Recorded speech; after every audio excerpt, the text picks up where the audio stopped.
Hello, world, and welcome back once again to the Simple Sports Podcast. This is episode number 7. We are going into, we've started already week 3. We'll get to the Jags and Dolphins in a few.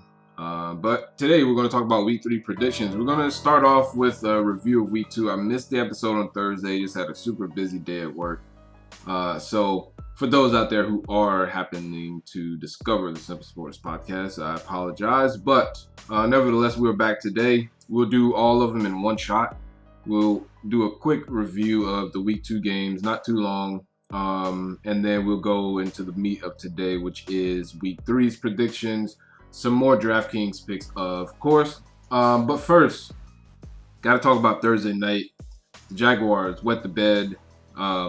Once again, they turned back into the Jaguars. A week later than I predicted. I thought they would be just what they were on Thursday night. Let's not get it twisted, folks.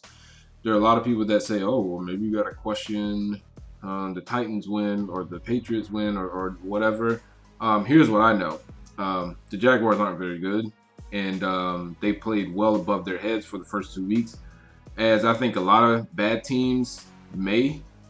You think about the matchups that the Jaguars got, right?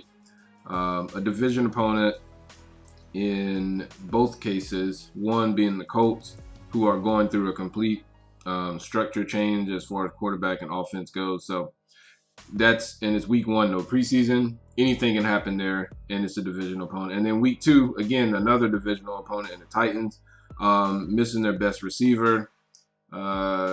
They kind of played above their heads. They were never really.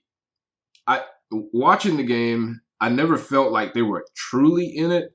They were in it as so much as the score was close, but I still think Tennessee had a pretty good stranglehold on the game. Yet and still, it was close at the end. And so I think people got the Jaguars a little bit confused. Guys, they're not that good. Okay, they're not very good, and it showed on Thursday night. Because here's the thing: the Dolphins aren't very good either. But the difference in that game was one thing for the Jaguars defensively. They had a rookie corner who was just getting picked on all night. He was late to the Gesicki touchdown on the rotation.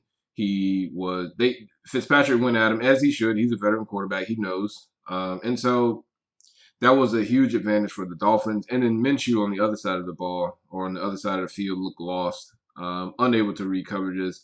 Made some bad decisions, took some really bad sacks, and quite frankly was bad all around. Fitzpatrick wasn't great. He was okay. He did more than enough to win. And then, like I said, he had a matchup that he could exploit for most of the game at any point that he wanted, even with the limited Devontae Parker. He was able to get that done. Props to the Dolphins. I thought it wouldn't be long before we see Tua, but I think it's going to be at least a few weeks. I think Fitzpatrick earned the right to keep on playing, especially if they got to win. Again, it's against the Jaguars, but, politics in the NFL and all that good stuff. So we got to talk about week 2 really quickly. We're going to talk about the week 3 picks. And like I said, we're going to talk about Draftkings. Guys, if you are watching this on YouTube, please like, subscribe, and comment. It will help out a lot. If you are elsewhere listening to my lovely voice in your AirPods or your Pixel Buds, if they're not cutting in and out of the sound, thank you again. Share, subscribe to the podcast, share wherever you listen to your podcasts, Google, Spotify, etc., etc. Now, first thing I want to start off really quickly with are NFL MVP candidates. So there's been a lot of talk, obviously, about the NFL MVP so far. A lot of talk about Russell Wilson, how he's never gotten a single vote. I don't know if he's never gotten a single vote or a single first place vote. I don't know the exact situation there. But regardless, never won MVP. This looks to be the narrative year for Russell Wilson already. Here's my thing with the whole situation. Now, I agree. Right now, Russell Wilson is the top MVP candidate. But it's not based on any narrative. It's based on the way he's played. Secondly, people say the Russell Wilson has no MVP votes, first place or otherwise. I'm not sure. As if the guys that won MVP didn't deserve it. You go back as far as, Cam Newton, like he had an excellent year. Matt Ryan, you can say what you want about him, but that year he had an excellent year. Tom Brady had a great year the year he won it. trying to think. Patrick Mahomes obviously had an outstanding. Like, he wasn't going to win it that year, and was he going to win it last year? I think last year was probably his best case scenario or best case to be made. The difference is he had a game or two towards the end where he fell off, even if it was just a little bit, and Lamar Jackson didn't. So the idea that he's being slighted, I don't think is accurate. Now, again, you know, is he going to win MVP this year? I mean, if things stop right now, I think he would, but we'll see. We'll see how the year progresses. There were times last year I thought he was in first place above Lamar Jackson. There were times I thought it was Lamar Jackson and Patrick Mahomes and not Russell Wilson. So obviously it's a fluid situation, but as of right now, he's the MVP. And I looked today at the odds for MVP. Now, this is according to OddsShark. And my top 7 personally would match as far as the players. And I'm just going to read off the list really, really fast. The top 20, okay? Because some of the names in here are, I don't want to say comical, but entertaining at best. So number 20, Aaron Donald, and I'm just going to blaze through these. Donald, Carson Wentz, 19, 18, Baker Mayfield, 17, Jared Goff, 16, Matt Stafford, 15, Ryan Tannehill, Matt Ryan, Drew Brees, Derrick Henry, Deshaun Watson, Tom Brady, Ben Roethlisberger, Dak Prescott, Josh Allen, Cam Newton, Kyler Murray, Aaron Rodgers, Mahomes, Lamar Jackson, and Russell Wilson. Notice one thing off the top, I said Mahomes. He was the only one that got a one name mentioned there. That's important, okay? The single name theory, that's important. Just remember, single names. The top 6, top 7 to me, as far as the players, I have no issue with who the selection are or is. Russell Wilson, Lamar Jackson, Patrick Mahomes, Aaron Rodgers, Kyler Murray, Cam Newton, Josh Allen. What I disagree with, now, listen, I'm not an odds maker, but I'm talking about just as far as the order of what I think the MVP race looks like right now. Russell Wilson, Lamar Jackson, Patrick Mahomes. If you went Mahomes, Jackson, I wouldn't have an issue with that. But I think Wilson is first.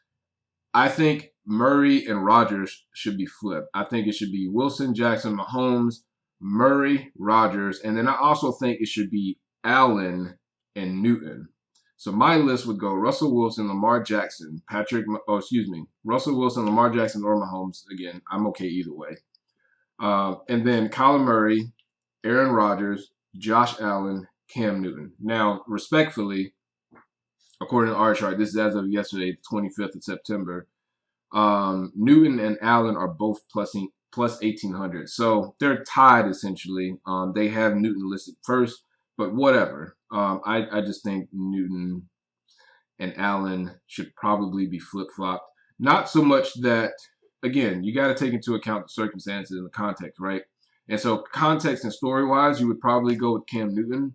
But Josh Allen's stats this year, especially considering what people thought of him, they're insane. And again, you have to consider it's week 2. So that's my order. Those are my MVP candidates, my top 7.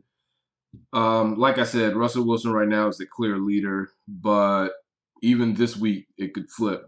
You got Lamar Jackson and Patrick Mahomes facing off on Monday Night Football. One of them could put on an absolute show. Russell Wilson could very easily lose to the Cowboys at home. I don't necessarily think that's the case, but we'll talk about that here in a few minutes. But he could. Lamar Jackson and Mahomes are going to cancel each other out. One of them is going to have, unless they just both have outstanding games, but usually the winner of a head-to-head matchup like that is probably going to out-edge the other in the odds. So we'll see. Rodgers this week goes to New Orleans up against the Saints. Not an easy task. Drew Brees getting slandered in the media right now for his noodle arm, so to speak. And so he could very well lose in New Orleans. Kyler Murray, I think, gets a fairly easy matchup this week. And Cam Newton and Josh Allen, so we'll see.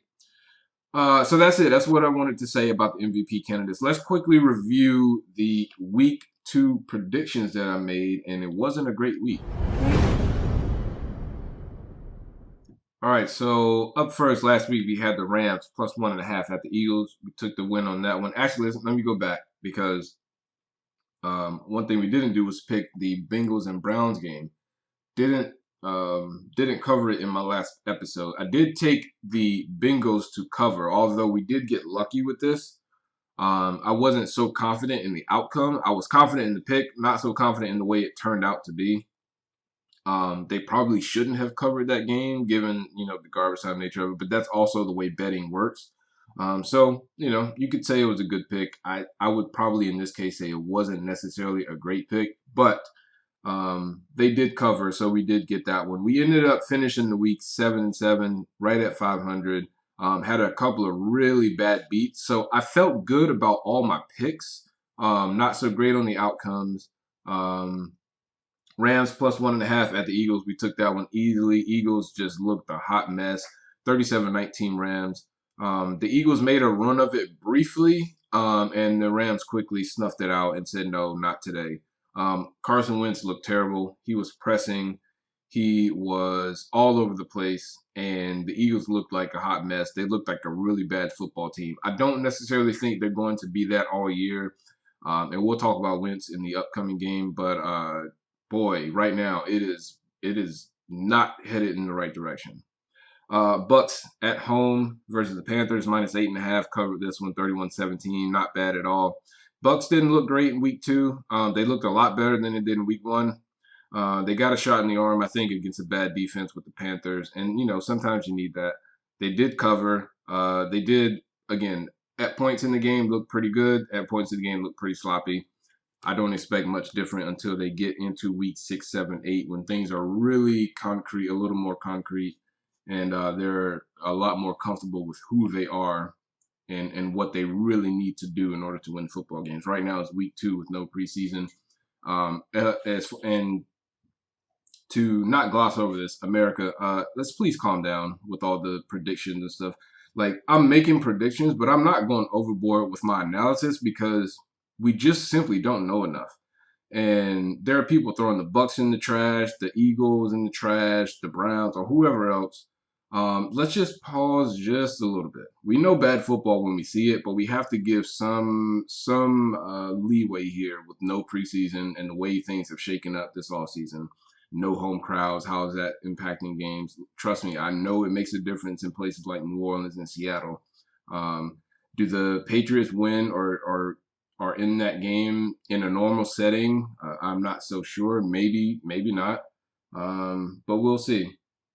Are the Cowboys really able to pull off that debacle of a game that they pulled off with the crowd that's going to be booing them at home as they're getting trounced by the Falcons and turning the ball over left and right? They're probably not coming back in the traditional setting. So some of these things you just gotta wait. And this year, I think we're gonna have to wait a little bit longer. Denver plus 7 at the Steelers. Also covered this one. Got lucky with this one. Broncos lose a quarterback, lose a bunch of people, and they still managed to cover. To me, says more about the Steelers than it does the Broncos, in that you couldn't beat that team without their starting quarterback. But again, I'm not going to hammer on the Steelers too much because, as I give with everyone, you got to give them some leeway this year. I'm not buying the Steelers, but it's far too early to say that they're not a really good football team. They have an excellent defense, and so it just concerns me that even at week 2 of the season, that they couldn't beat the Broncos by more than 5 points. So just a little concern. Just a little thing to jot down in your notebook. Cowboys -4 at home versus the Falcons. What a disaster of a game this was. Anyone that is having heart troubles that is a Cowboys or Falcons fan should not have been watching this game because you were likely to keel over in your seat. In terms of entertainment, by far the most entertaining game of the week. It was just a mess.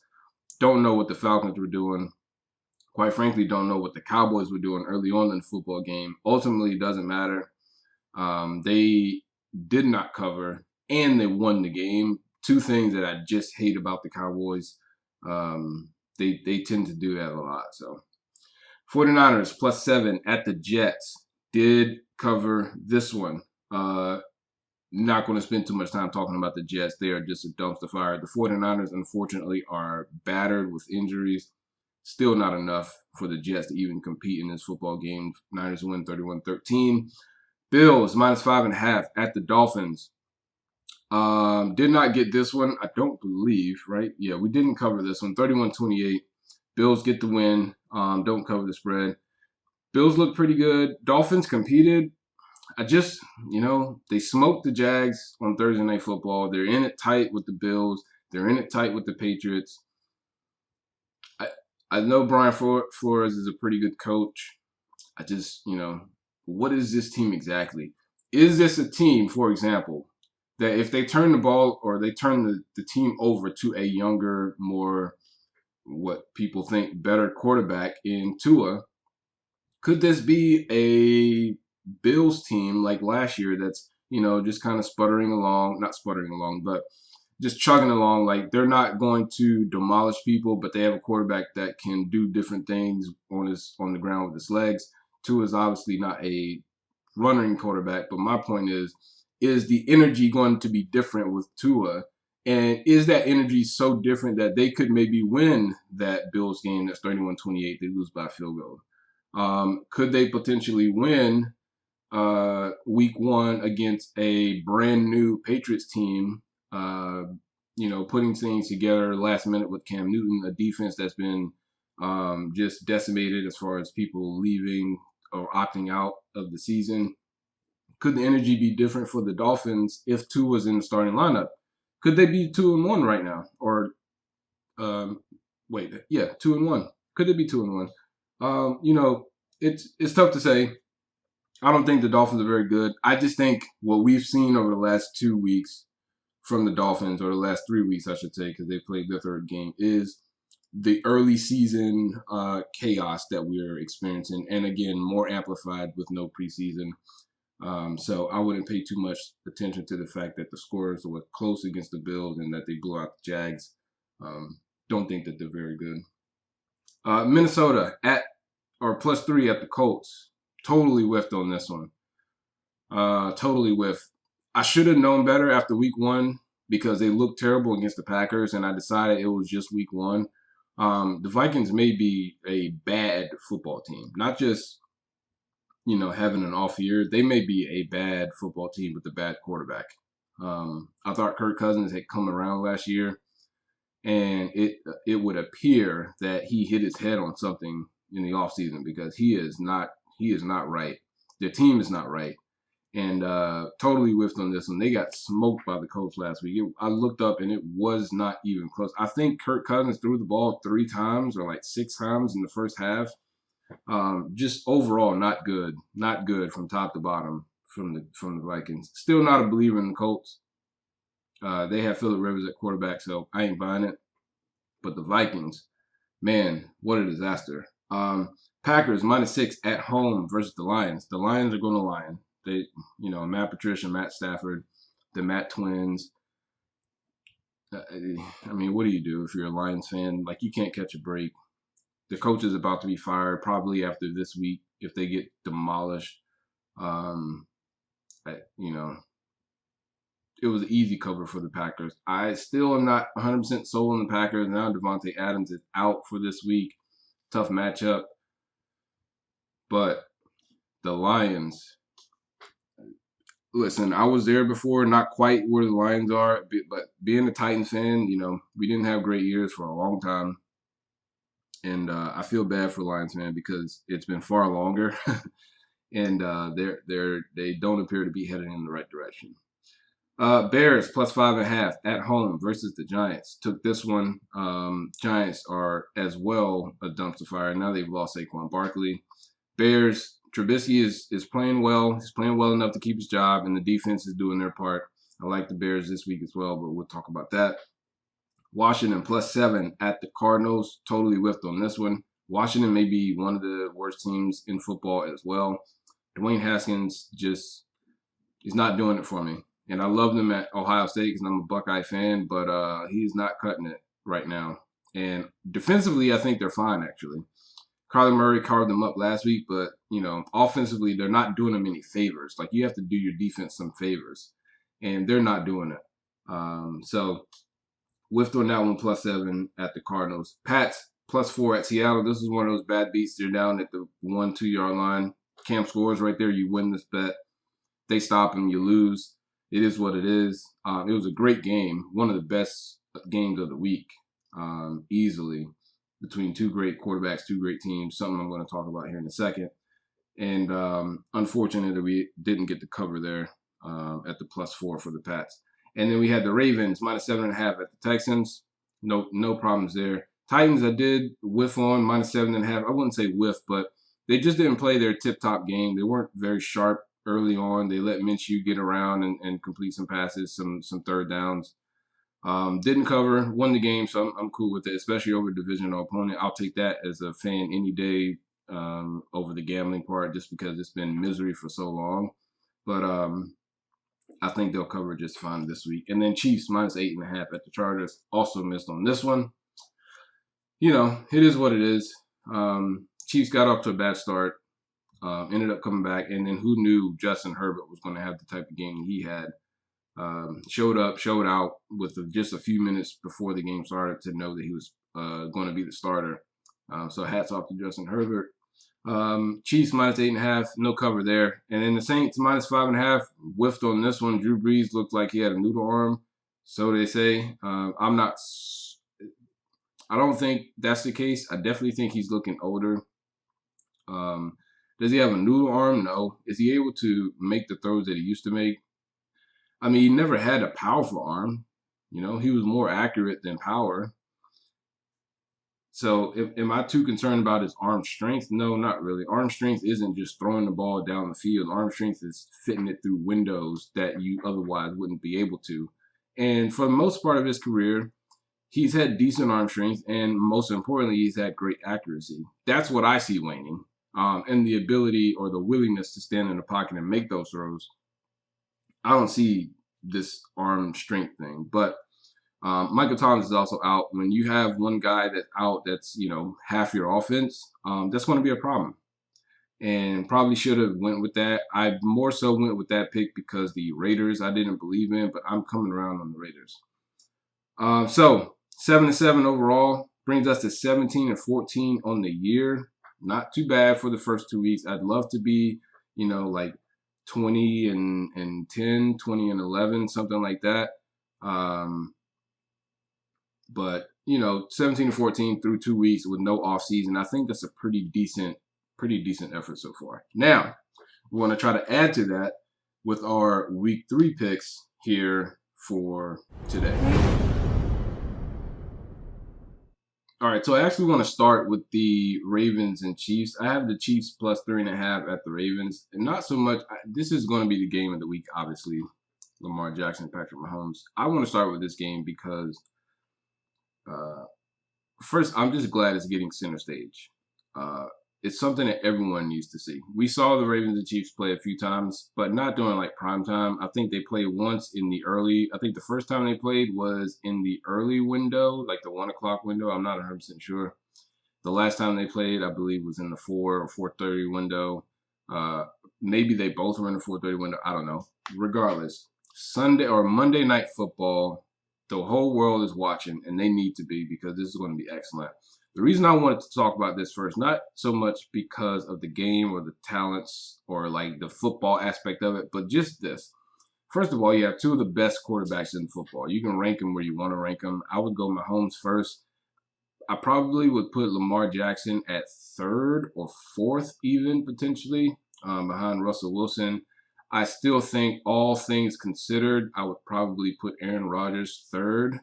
But you know, it's close. Anyway, two of the best quarterbacks in football, two of the best coaches in football, and overall, you just got two of the best of everything that football has to offer. The defense is great for Baltimore, and you know that's been a tradition, right? That's like it's almost a guarantee that they're going to have a good defense. The Chiefs have always been contenders, maybe not every single year, but for the most part, they're in the playoffs, they're in the hunt. They're never just a flatly bad football team. Both are well-run organizations. Both draft really well across the board, with the exception of quarterback. But, that's not science for anyone. So how big of a blemish is that really? Like, it's not like they never got it right. They just didn't get it right for a long time. And guess what? There are a lot of teams in that same situation, okay? So really well run, draft well, scout well, and just two teams among a handful in the NFL that you're mostly going to get the same type of game and the same level of quality of game each and every week because they're well-run teams. And that's my overall point. And one of the reasons I was not necessarily a fan of the Patriots, but a fan of the way they do business and play football is because it's a good product, right? You're not getting a sloppy game for the most part from the Patriots. Every now and then they'll turn in a stinker just because, they're humans and, humans make those kinds of mistakes. But you turn on the Titans game and sometimes you don't know what you're going to get. You turn on the Dolphins or the Raiders or the Bengals or the Browns. Like, the Browns are the biggest enigma in football. Last week they looked excellent. The week before they looked like they had never played in their lives. You just don't get those types of games with the Ravens or the Chiefs. Even now, I would throw the Titans in there. Like, the Titans aren't necessarily a great team, but you pretty much get the same product each and every week. The other teams you could throw in there are teams like the Rams, for the most part, when they're healthy. You're pretty much getting a good team every week. The Seahawks are another team. The Saints. Like, these are, and you look at all those teams that I just routed off, and they're all, for the most part, pretty well run. Good coaches, good GMs. They make good trades. They don't just sign terrible contracts. Like, all of these things. And that's what we're getting on Monday. Now, I had the Chiefs plus 3.5, 3.5 points to the Chiefs. Yeah, I'll take it. Even if the Ravens win, they got to win by 4 points. I'll take my chances with the Chiefs there. Now, let's get into the rest of these games. Raiders plus 6 at the Pats. I got to admit, I was wrong about the Pats. I'm taking the Raiders here, or excuse me, I was wrong about the Raiders. I am picking the Raiders here plus 6 at the Pats. The Raiders look good. 6 points is a lot, especially on the road. It is what it is, but 6 points is still a lot, especially for a Pats team that hasn't fully come together yet. They're still working out their kinks. And one thing I noticed about the Raiders, their offensive line is massive. They are moving people all over the field. Josh Jacobs is running wild. Darren Waller seems to be unstoppable. I like the 6 points in the Raiders. If you really separate the noise from both teams, right, and the Raiders have a lot less noise around them this year than they did last year other than the stadium. The Pats have a lot of noise around them surrounding Tom Brady's exit, Cam's entrance, the people opting in and out, Bill Belichick in his sweatshirt. But what do you really have at the end of the day? I think in terms of production and expectations, I actually think you have the same team. The Raiders are trying to run the football. Their defense isn't necessarily great. The Pats trying to run the football for the most part. Defense isn't great, although I think better than the Raiders. But I think the Raiders' offense is a little bit better overall than the Pats' offense. Now, I think the Pats have the better, superior quarterback, but it's not just about the quarterback offensively. So I think ultimately these teams balance out. I just think 6 points is a lot for the Pats to win by right now. Maybe later in the season, I'd be more comfortable taking them at 6 points, but 6 points to start the season, week 3, I'm not so sure about that. Bills minus 1.5 at home versus the Rams. I'll take the Bills to win, basically. They just need to win 1.5. I don't like the 0.5 here because I do think the Rams are a good football team. I'm coming around on the Rams. I've been wrong. I think we'll see how things progress. But so far, I think I've been flatly wrong on 2 teams, and that is the Raiders and the Rams. One thing I really love about the Rams, I can't get them out of my head now. They're one of the very first teams to establish an identity. They're going to be creative. They're going to move the pocket with Jared Goff and just do what he does best, which is that play action boot, roll him around, get him on the move. Don't have him back there making too many decisions. You're cutting the field down. You're scheming more people open rather than asking him to throw more people open. and I like it. It looks good. And Sean McVay's been a lot more creative. I think the defensive hires that they made in the offseason has allowed him to be a lot more comfortable, which has allowed Jared Goff to be a lot more comfortable because you can see it in the play calling. It's hard not to pick, but I do think the Bills are a good football team. I think Josh Allen is having a special year so far. And listen, 1.5 points, it's not too many to ask. You get a late field goal, which is how I think they end up covering this. I'll take the Bills -1.5. I got 2 stayaways this week. Pittsburgh -4 at home versus the Texans. I still don't trust Big Ben. And here's my dilemma with this game. 1, don't trust Big Ben, right? But 2, Deshaun Watson is a man running for his life, right? So which one of these is going to yield this ugly head first? Is it going to be Pittsburgh's defense going up against Deshaun Watson and causing mayhem and headaches for him all day? Or is it going to be Big Ben falling down to earth and allowing the Texans to stay in this game? And trust me, if you allow Deshaun Watson to hang around and you give him the ball late in the end, he's going to find a way to put it in the end zone or get his team into scoring position, most likely. And so it's hard for me to bet on this game. If I were going to pick it, I would go with Pittsburgh -4 at home because ultimately I think this Pittsburgh defense is just too strong, and they are real strong. And I think as the season progresses, Big Ben will get better. Maybe this is the week he gets to do so. The tendency is to go with the home team with the great defense against a team with, a bad GM, a questionable head coach, by the way of the same guy, and a quarterback who has to run for his life. So I'm staying away because I don't want to bet against Deshaun Watson, as I said. But if I were going to put some money on this game, Pittsburgh -4 at home would be the pick. The other stay away game that I have is the 49ers -3.5 at the Giants. This is the poop factor, to quote the great Bill Simmons. Shout out to Bill Simmons in the Ringer podcast. I love it. The poop factor, 49ers at the Giants, -3.5. Nick Mullins is going to get the start. Kittle is out along with many, many others for the 49ers and the Giants for that matter. The Giants are no good, and Barkley's out. So what I thought couldn't get worse has done just exactly that for the Giants. The thing here is the Giants, and Daniel Jones in particular, is sneaky good in fantasy. And he piles up a lot of garbage time stats. Well, the 49ers defense, A, is not what it used to be. And B, their offense is certainly banged up. So are you really comfortable in giving Nick Mullins basically 4 points that he has to win by against the Giants at home? I actually think offensively the Giants will be able to move the football this week. No Saquon Barkley, right? But they'll be able to spread the wealth, I believe, to Evan Ingram and Darius Slayton and guys like that. I think 3.5 is too many to give the 49ers, especially with the myriad of injuries that they're facing. I think those bring their level down a bit. That's already been brought down from the transition from 2019 to 2020. We see that already. I think the injuries only add to that.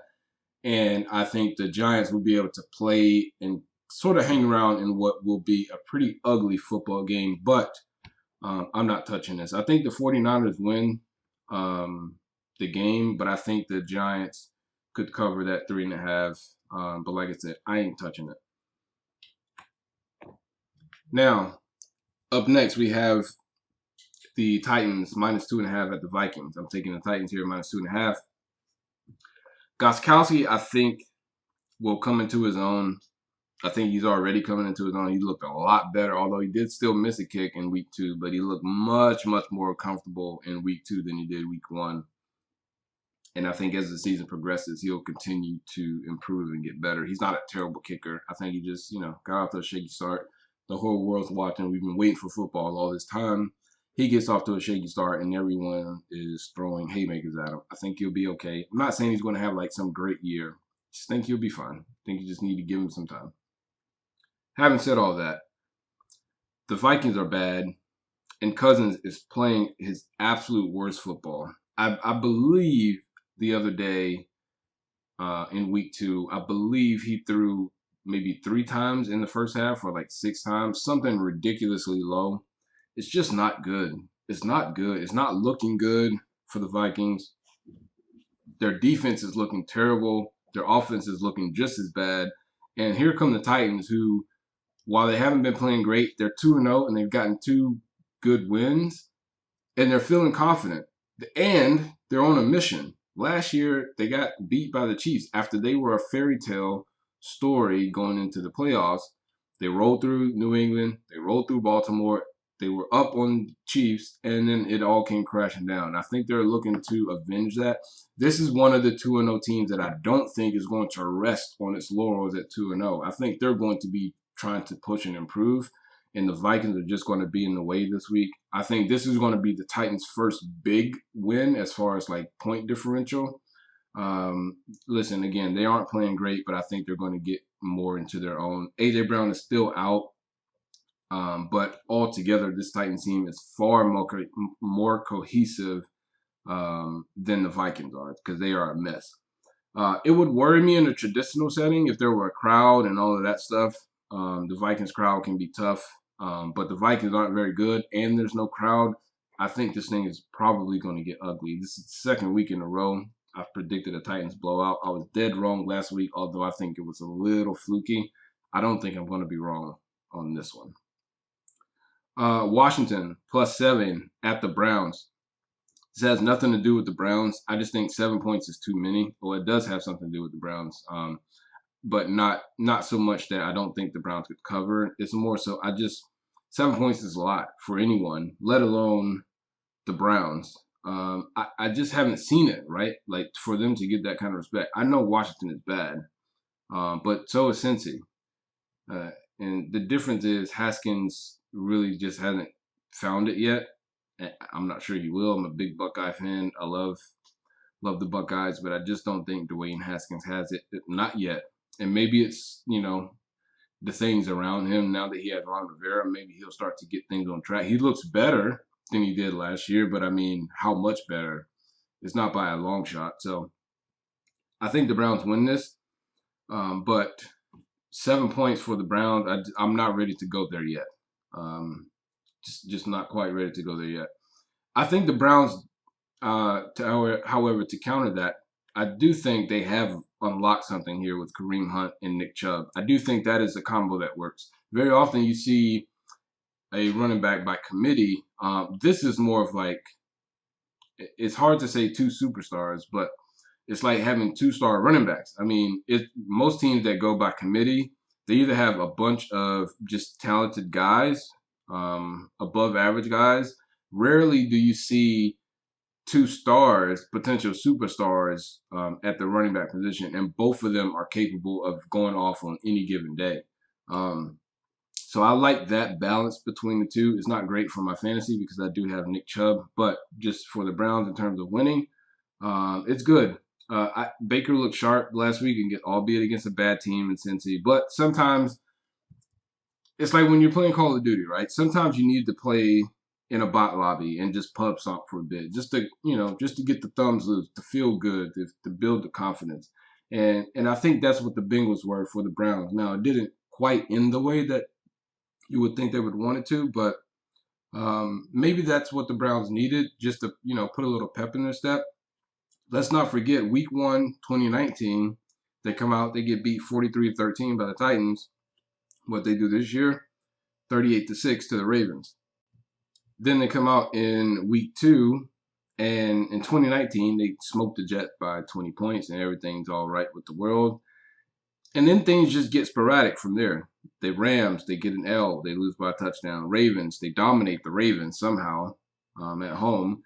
Then the 49ers come in and house them. They lose by 30 on the road in San Francisco.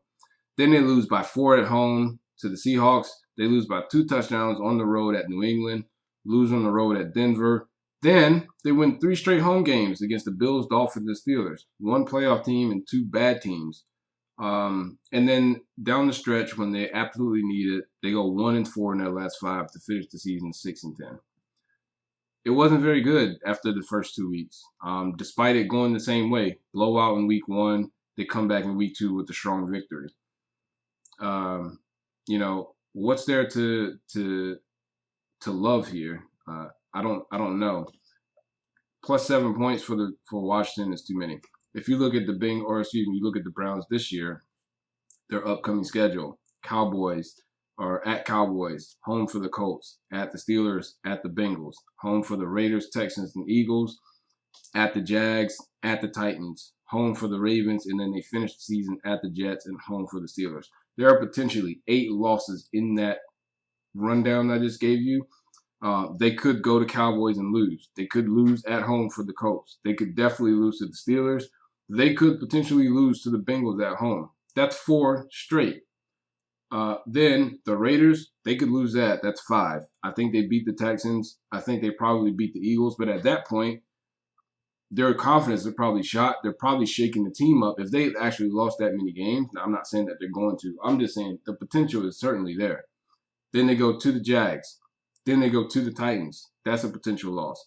Then they go then they're at home for the Ravens. That's a loss. Then they go to the Jets. They should win that.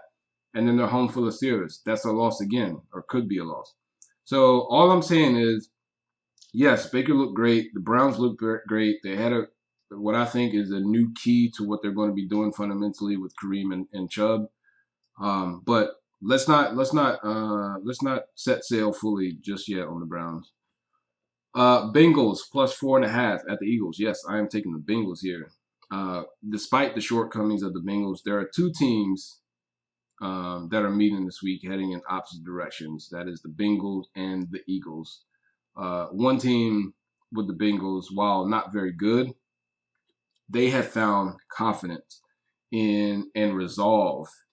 You could see it in the players. You could see it in the coaching staff. Maybe not so much in the coaching staff because I'm not sure about Zach Taylor just yet. He may have to go. But the fans, you can see this calmness and resolve, and we finally got their guy. And I believe they do. I think Joe Burrow is legit. And so I feel like the rest is going to come with time and coaching, and it will. I think it'll come through just fine for the Bengals here in the next few years. But the Eagles are going in the opposite direction.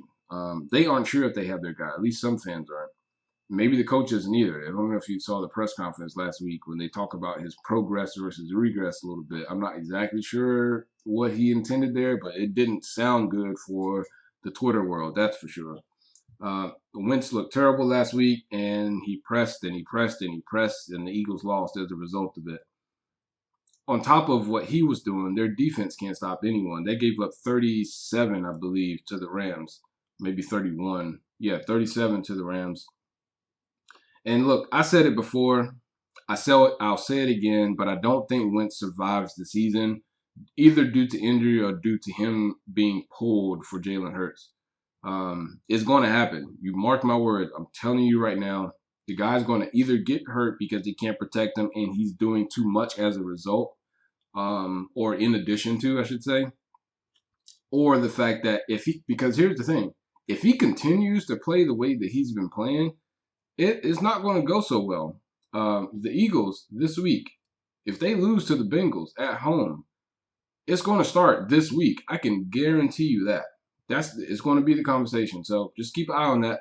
I do like the Bengals here, plus 4.5 in Philly. Bears plus 3.5 at the Falcons. I don't love the Bears for the most part. I did think they would have a pretty decent year. I had them pretty high in my power rankings. But I don't love them, mostly because I don't love their quarterback. However, so far this year, through 2 weeks, he's been playing okay. He hasn't been killing them. Okay, he's not the reason that they're losing games, and that's really important. But the thing is, plus 3.5 at the Falcons. The Falcons are a catastrophe on defense, for one, and for two, they have a bot for a head coach. A bot. That dude is, I don't know what he's doing. I thought he should have been fired going into last year, not after last year. I thought he should have been fired. Should have been fired going into last year. Definitely should have been fired after last year. Definitely going to be fired at some point this year. Him and Matt Patricia and Adam Gates, all 3 of them are going to be gone. That I can guarantee you. So, as I said, Trubisky, he's not hurting the Bears. I like the Bears here, plus 3.5, mostly because I think the Falcons are a bad football team, and they showed it last week, giving up a 17-point lead in under 5 minutes to another bad football team in the Cowboys. I think the Bears not only cover this, but they win the game outright. Bears plus 3.5. Colts minus 11.5 at home versus Jets. It's actually open, I think, at 9.5 or minus 9.5. Listen, what do I need to say here? It's the Jets, okay? There's really nothing to say here. Chargers minus 6.5 at home versus the Panthers. The Panthers just can't stop anyone, and they aren't as good on offense so far through 2 weeks as I thought they would be. I thought they'd be a pretty good team. They're okay on offense, and maybe as the weeks progress, they'll start to pick it up a bit. But they can't afford to be lackadaisical or lackluster on offense because their defense is just hot garbage. And so I don't love the prisoner of the moment angle of this with Justin Herbert because he did look great, all things considered, the circumstances and whatnot. But, those things can happen. Listen, Marcus Mariota threw for 4 touchdowns in this season or his rookie debut. It is what it is. He looked good, and I'm not saying that he won't be good. I thought, in fact, I think he is going to be pretty good. I'm not ready to go there yet. It's only been one game. My concern with the Chargers the past few years has always been at quarterback, and I'd never bought into Phillip Rivers. I don't buy into Tyrod Taylor. Neither are going to be the reason you win football games this year, whether it be for the Chargers or the Colts. And I just think Herbert, on the other hand, could be. You could do some things with Herbert that you just couldn't do with those guys. And because he's a rookie, you can sort of simplify things and you can sort of tailor your offense to what he does best and just kind of figure out the rest on the fly. And so 6.5 is a lot of points for them to overcome, but their new stadium, their new quarterback, I'm all on board with both of them. Not on board with the Panthers. I like the Chargers here, minus 6.5 at home. Last few here. I love the Cardinals minus 5.5 at home. This is an obvious one. The lines are just what I thought. Matt Patricia is almost assuredly gone, as he should have been the last few years. Murray adds to his MVP resume, I think, against the Lions. I think he climbs a spot or two. Maybe he overtakes the loser of the Monday night game and jumps into third place, maybe even second, depending on how this game goes. I think Cardinals win this minus 5.5 at home versus the Lions. Bucks also minus 5.5 at the Broncos. No Drew Lock, no a lot of things really for the Broncos. And the Bucks, much like the Chargers, they get a pretty clean opportunity to tune up the offensive cohesion going up against a bad defense, just a bad team overall, or what's going to be a bad team given all the guys that are out. I think the Bucks, like I said, build up a little bit more cohesion, a little bit more consistency, a few more reps for the offense and for the defense, and I think they cover the 5.5 at Denver. Seahawks. A lot of people love the Cowboys this week. I love the Seahawks minus 5 at home. Two teams, again, going in different directions. Yes, I know the Cowboys somehow got that win last week. You can buy all the hype of the We Believe Cowboys miracle that you want to, but the film tells a different story. What you see on the actual game footage tells a different story. One of these teams is pretty bad, and it's not the Seahawks. So maybe the Cowboys get a late touchdown and cover this, and I regret making this pick. But I don't think it's going to go that way. Russell Wilson rolls and takes an early lead in the MVP race, or I should say strengthens his hold on the MVP lead early on in the season.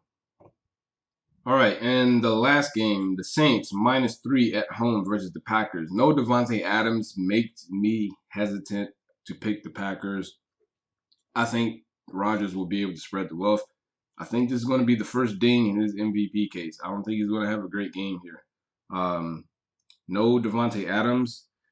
And he's not going up against a trash defense. So you can say what you want about the Saints. Their defense hasn't always been great. It's not great now, but it's not bad. It's certainly not the Vikings and the Lions. It's far more formidable than that. Not to mention the team on the other side, their offense isn't so bad either. Now, no Michael Thomas, but I think Drew Brees will still be able to move the ball up and down the field, especially after having done it for a week without Michael Thomas. I think round 2 would be a little bit more smooth. Not to mention you have the revenge factor. So I don't love this pick because, again, no Michael Thomas. But I do think the Saints cover -3 at home. The Packers have beat up on some pretty bad teams. I still don't consider them a true contender. And, that's not to be determined for anyone just yet, obviously. But after the first 2 weeks, I don't buy it from the Packers. The Lions are about to fire their head coach, and Kirk Cousins needs a diaper because he's been taking big fat dumps all over the field for his last 3 games. So I love the Saints. I don't love it, but I'll take the Saints -3 at home versus the Packers. And those, ladies and gentlemen, are your week 3 picks against the spread. We're going to move on here in a second to talk about some Draftkings must plays, some sleeper picks, guys to avoid, and what I think is going to be the best defense to take advantage of this week. Here we go. All right, Draftkings. So, must plays. We're going to start here. I did okay last week. I actually won some pretty decent money. Had a few guys. Adam Humphries came through big time for me. Few of my value picks didn't come through, and that's the thing with value picks. Most times, value is just big boom or bust potential. And we did have a few guys that came through, but a few guys that didn't. But we're gonna go at it again. Again, we still made some decent money. So this week's must plays. Number 1, Derrick. Not number 1, but number 1 on the list, I guess, just for whatever reason. Derrick Henry, $7,800 in DraftKings money at the Vikings defense, which looks like one of the worst in the NFL. And the Vikings give up the 3rd most rush attempts to running backs. I would slam Derrick Henry as your RB1 this week for DraftKings. At the very least, the Titans get off to a fast start and they just ride Derrick Henry all the way home. He's probably going to go for his first big game of the year. He's been slow to start, just a little bit sluggish. I think it has some of it to do with the offseason, some of it to do with teams a little bit more geared to stopping him. But nevertheless, Vikings, again, have a bad defense. Derrick Henry is one of your plays. Your other plays, also another running back in the same division as the Titans, and that would be Jonathan Taylor of the Colts. It's an obvious pick. He did get a price bump, but I don't think it's too much for you to not play him. Probably not going to get the same volume as he did last week, but I think it'll be a lot more productive or as productive considering that they're going up against the Jets. In fact, I wouldn't even be totally upset at a Rivers Taylor sort of combo here. I'm not a fan of betting on Rivers to do anything, but given the opponent and what you're talking about here, I think it's okay. Jonathan Taylor must add or must play this week. The Jets have given up the most red zone opportunities to any team on average per game, almost at 6, which is atrocious. So Jonathan Taylor, for sure. A few must avoids, not very many. But the Bengals, Deshaun Watson, Carson Wentz are a no-go for me. Not against that defense for Deshaun Watson. I just don't trust it, even though I think Deshaun Watson is great. But not against that defense. Not with the offensive line that he has protecting him, or not protecting him, I should say.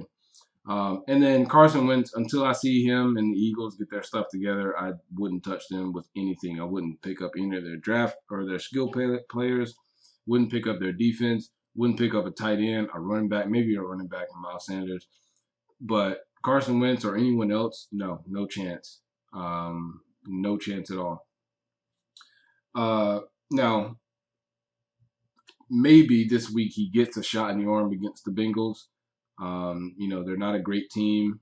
And the Eagles, they don't have a worse quarterback, I don't think, than Baker Mayfield. Maybe he's not quite playing up to that level right now. But Baker Mayfield was able to do his thing there. I can't imagine the Eagles looking like that again, because if they do, they're going to have problems. But again, I wouldn't go near Carson Wentz until they prove that that's going to be the case. Now, I got a lot of value plays here. And this is why I try to spend the bulk of my time on these segments. So first up, Jeff Wilson of the Niners is expected to serve as the backup to Jerick McKinnon. Please keep in mind, McKinnon has missed time in the last 2 seasons due to knee injuries. May get a lighter workload, and Jeff Wilson is super cheap, and he's a good player. So if you're looking to load up your team, you want to take a chance on a flyer on a backup running back who's going to get a lot more carries this week than he normally would. Jeff Wilson is a good bet for that. Another guy that is a good bet, Darnell Mooney, going up against the Falcons, can fly at a 4.38 speed. Listen, he got in the end zone one time. He's way down on the depth chart, not getting a ton of targets. But here is the thing. One, obviously, these are value picks, so he is super cheap. But the other thing, 1 touchdown in 2 games. Touchdowns are important, obviously, for fantasy. 6 targets, 6 catches. He's trustworthy. He can catch the ball. He can make plays because he's in the end zone. Going against the Falcons, who have a bad defense. So he's got very big boom potential. Maybe he can get in the end zone with a couple of catches on the day. Obviously has big bust potential with the lack of targets. But I think it's a safe play. Not a safe play, but I think if you're looking for a cheaper guy that you can potentially bet on for a boom week, Darnell Mooney is your guy. Allen Lazard or Valdez-Scantling. Obviously, Devontae Adams.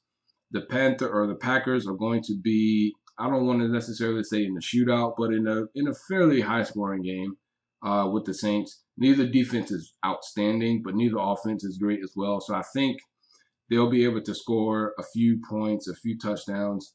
Again, no Devontae Adams, so they'll be able to, I think, attend to the run a little bit better. And again, this is not the Vikings and Lions defense that they're going up against. This is the Saints defense, who's a lot better at stopping the run than those teams. And then I think, like I said, with Adams out, they'll be looking to spread the ball around a little bit more. I would probably go with Lazard in this case, only because the potential to boom is there for both, but the price is a lot cheaper for Lazard. Not a lot cheaper, but it's cheaper for Lazard. So I would probably go with Lazard just in terms of building what I think would be the best team for the value. But I don't think you would go wrong with either one of those guys. Rodgers stack with the both of them is not even out of the question. Like I said, with Devontae Adams out. Adam Humphries is another one. Came through for me last week. I had him as a Draftkings sleeper. Didn't have a great day, but had a decent day. Decent enough, I guess, for him to be maybe a late flex play, deep tournament, stuff like that. Probably would do a lot better this week against, again, a bad Vikings defense. I love a Tannehill, Henry, and Corey Davis stack, or Tannehill, Henry, Adam Humphries. A few other stacks that I really like. Cowboys, Seahawks. I really like a Dak, CeeDee Lamb, DK Metcalf, Chris Carson, or Tyler Lockett. One of the two, maybe Carson, just from the running back perspective. I love that combination. Again, Tannehill, Henry, and Davis, or Tannehill, Henry, and Humphries. Maybe you could even throw in Johnny Smith, depending on how many games you have to choose from. Or as far as how many players you can pick from. I think that's a really good stack there. A very cheap stack you could go with. Super risky, but it could pay off. I mentioned this earlier, but the Giants are known to score some garbage touchdowns. Daniel Jones has scored quite a few garbage touchdowns. Going up against a 49ers team that was less than going into the year, and now is even more less than with the injuries that they've had. Daniel Jones, Darius Slayton, Ingram, and Wilson or McKinnon, one or the other. Jeff Wilson or Jerick McKinnon. I think that is a sneaky, cheap value play that could pay big potential. And then you could load your team up with studs across the board elsewhere and just pray and cross your fingers that the Giants have a good game. So those are my value picks. And then I have 3 defenses that I really like this week. The Buccaneers at the Broncos. Yes, it's on the road, but the Broncos are missing their best receiver and their quarterback. Jeff Driscoll is going to lead the way. we saw that last year. We saw it last week. I like the Bucs defense here to get a few turnovers. Another defense I like are the Colts at home versus the Jets. Not that the Colts defense is great, although I think they're graded as number 1 right now. But the Jets are just a dumpster fire. I think honestly, the best defense you could pick each week is whatever team the Jets are facing. So there's your easy answer. Another one I like is the Titans at the Vikings. I don't love it, but it has a potential to be a pretty good defense against a Vikings team that just isn't doing it right now. And then the obvious one, probably going to be the most expensive. I don't know the price, but the Steelers at home versus the Texans. Yes, I love Deshaun Watson, but that defense is legit, and he's going to have his hands full on Sunday. So that's it for the DraftKings stuff. I just wanted to make sure I got that out to you guys. This is a longer episode because, like I said, I missed last Thursday, but I wanted to make sure we got this week's picks taken care of. We will see you guys on Monday. Cannot wait for the Chiefs and the Ravens to face off on Monday Night Football. But for now, it's been your boy Capo. It's been the Simple Sports Podcast. We'll see you on episode 8 on Monday. Peace.